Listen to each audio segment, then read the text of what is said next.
Elena, ayan na yung mga ginto na kayamanan. Maraming salamat, Bagwis, sa pagtulong sa akin na makapasok dito. Walang anuman, Elena, at masaya ako na sa wakas mababawi nyo na rin ang mga ginto. Matutuwa nito si Tatay Bagwis pag naiuwi na natin tong mga ginto. Kailangan na siguro nating umalis at baka maabutan pa tayo dito, Bagwis. At sasakyan ko na yung truck na puno ng ginto para makaalis na tayo.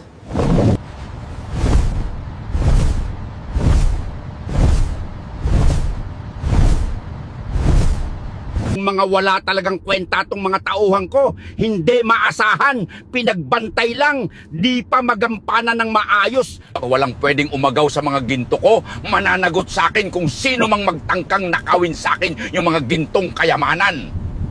Akala mo, Nestor, maaangkin mo yung mga ginto. Nagkakamali ka. Ako pa rin ang magwawagi sa laban nato. Humanda ka sa ganti ko, Nestor. Saan na kaya tong si Elena? Kanina pa wala dito sa bahay ah. Pati si Bagwis hindi ko makita dito, magtatanghali na. Parang masama ang kutob ko ah. Baka nagpunta yung si Elena sa bahay ni Don Pakundo mag-isa. Sana naman mali ang hinala ko.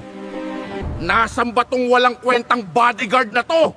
Iniwan lang yung bolt na nakabukas. Hindi talaga maasahan yung loko ko. Nandiyan ka lang pala, wala kang kwenta, sesante ka na.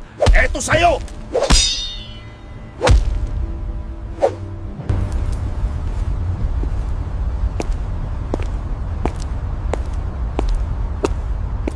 Walang hiya ka, Nestor! Kinuha mo talaga yung lahat ng ginto dito sa vault!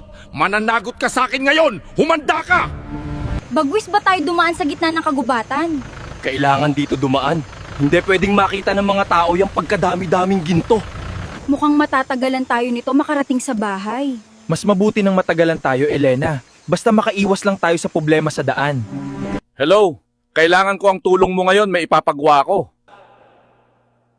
Ano yung ipapagawa mo doon, Pakundo? Handa mo yung mga bataan mong mga pulis at may huhulihin tayo! Sige po, Don Pakundo. Sasabihan ko tong mga kasamahan ko. Ano ba sadya mo dito, Don Pakundo?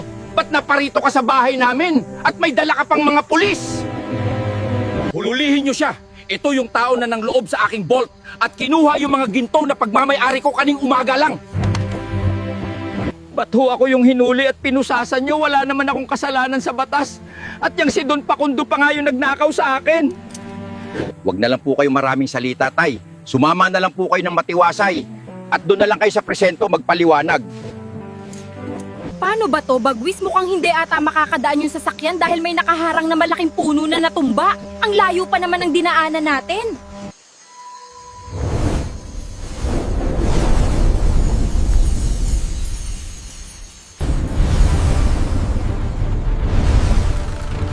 Ayan, Elena. Okay na. Pwede na tayo magpatuloy. Salamat sa'yo, Bagwis. Galing mo talaga.